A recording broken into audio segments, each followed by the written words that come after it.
안녕하십니까. 정약용의 목민심서 두 번째 시간입니다. 오늘 이 시간부터 자서를 몇 시간에 걸쳐서 살펴보겠습니다. 이 자서는 1821년 늦봄에 남양주 생가에서 지은 자서입니다. 전라도 강진에서 유배 생활을 18년 동안 하고 이제 풀려서 남양주 생가로 돌아와서 지은 자서입니다.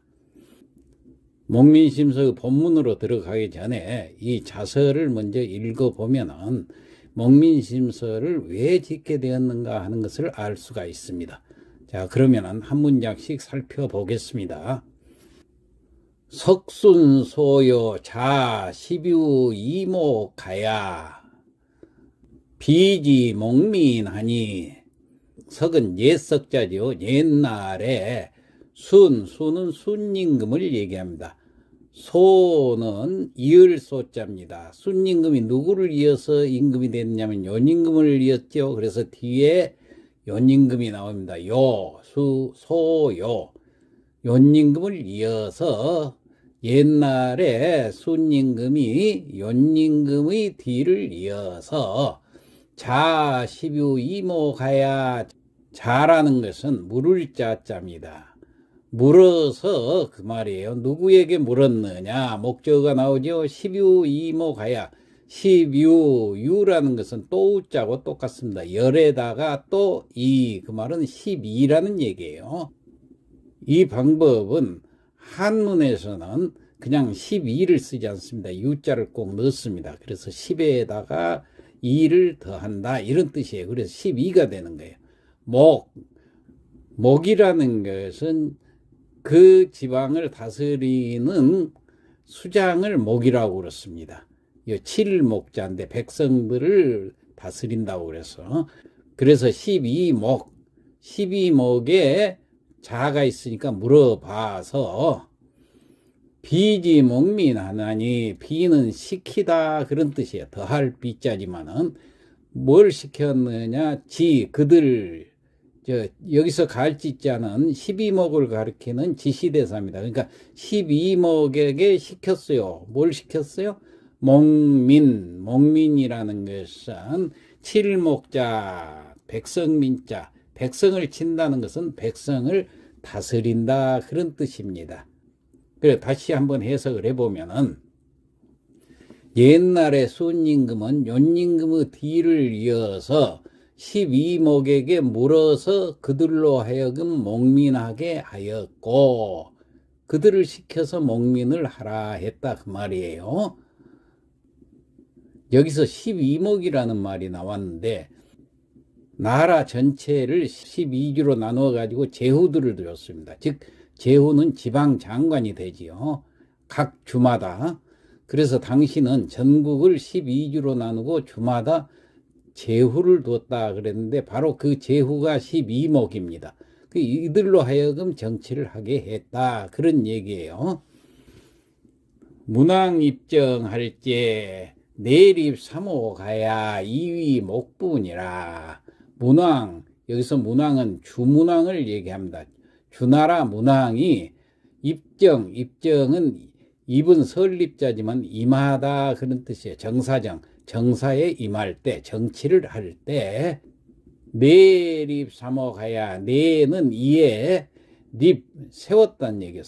삼옥을 세워서 삼옥이라는 지방관을 세웠다 그런 얘기예요. 그래가지고 2위 목분이라. 2위는 뭐뭇으로 삼다.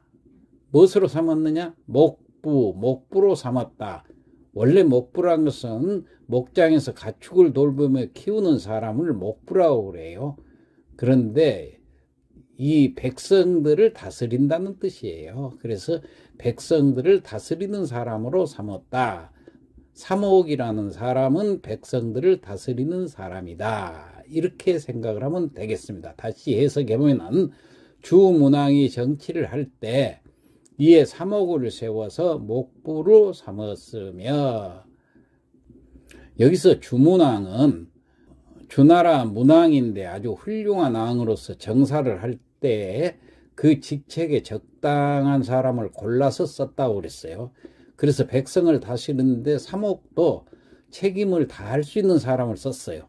사목은 백성을 다스리는 사람인데 이 목부는 가축을 사육하는 사람입니다. 그러니까 백성을 부양하는 수령을 목부에다가 비유한 것이다. 이렇게 생각하면 돼요.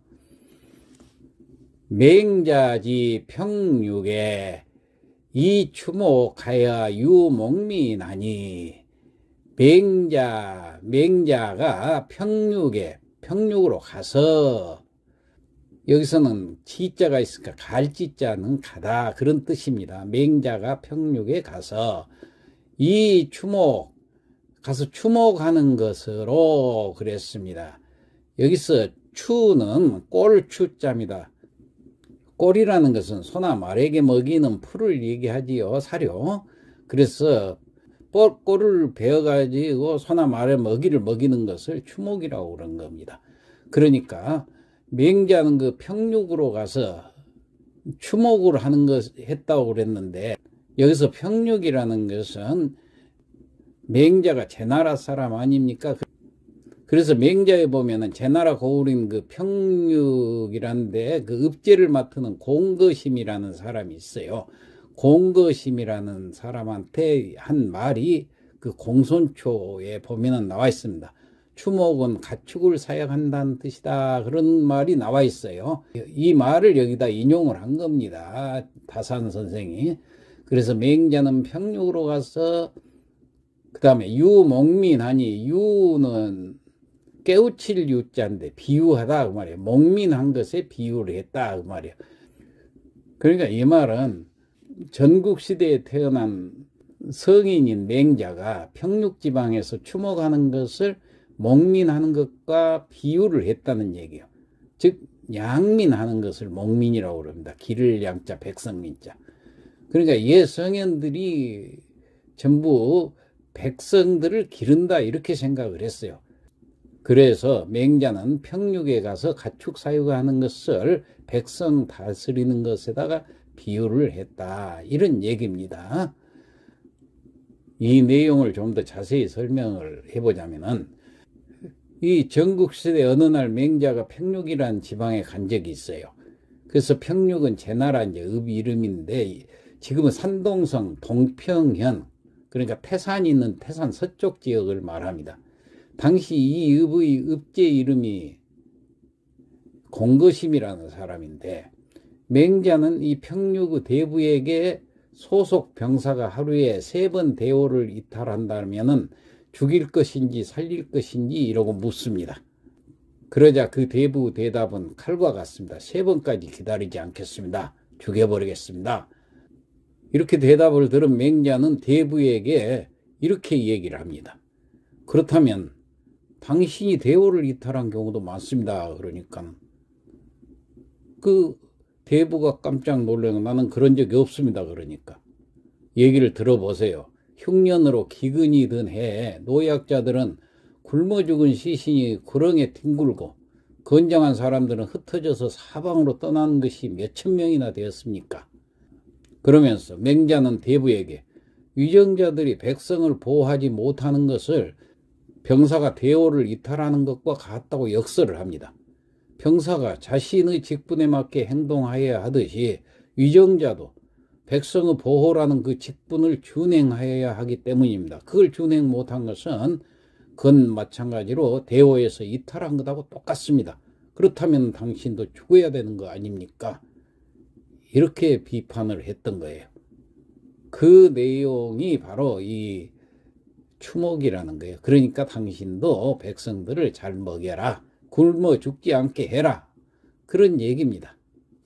자, 다음 문장을 보겠습니다. 양민지 목자는 성현지 유의아니라. 자, 양민이라는 것은 백성을 먹여 살리는 것을 위목자, 이를 위자 목자라고 한 것은 성현지 유의아니라 그랬죠. 성현의 유는 남길 유자죠. 성현이 남긴, 의는 뜻 의자입니다. 오를 의자인데 남기는 뜻이다, 그런 얘기예요. 여기서 갈지자는 주격조사로서 성현이, 성현은 이렇게 주어에다가 토를 다하는 역할을 하는 것이 주격조사입니다. 자, 그러니까 목민이라는 것이 백성들을 잘 먹여 살리는 것이라는 얘기예요. 이것이 성인이 남긴 뜻이라는 얘기입니다. 성현지교는 원유이도라. 성현의 교 가르침에는 원래 있다 그 말이에요. 이도 두 가지 길이 있는데 여기서는 도자는 길도자입니다. 그 다음 사도교 만민의 사각수신이라. 사도 그랬는데 사도라는 것은 이 주나라 때 육경의 하나로서 조선시대 같으면 판서, 육조 판서하고 똑같은 사람입니다. 여기에 보면은 예교가 있어요. 예교는 백성을 교화시키는 일을 맡아보았던 것입니다. 그래서 사도는 이렇게 교화를 시켰어요. 만 백성들을 교화를 시켜서 가르쳐서 사각수신하니라. 사하여금 사자 각각 수신하도록 하였다, 그런 얘기입니다. 6부서의 사도가 있는데 특히 거기서 예교라는 사도가, 예교를 맡아보는 사도가 바로 만민을 교화를 시켰다는 얘기예요. 그 다음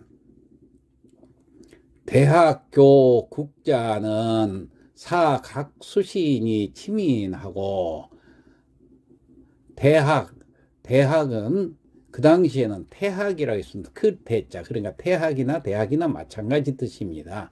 태학에서는 가르칠 국자를 가리켜서, 이 국자라는 것은 공경대부 자제를 말합니다. 이 태학에서는 국자를 가리켜 가지고 하여금사 각각 하도록 했어요. 수신해서 나중에 치민하도록.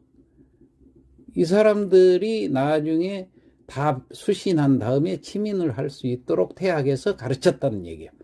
그럼 그때 태학은 어떤 학교였느냐? 그 당시 왕이 세운 학교를 태학이라고 그러는데, 옛날 학교에는 소학과 태학이 있었습니다.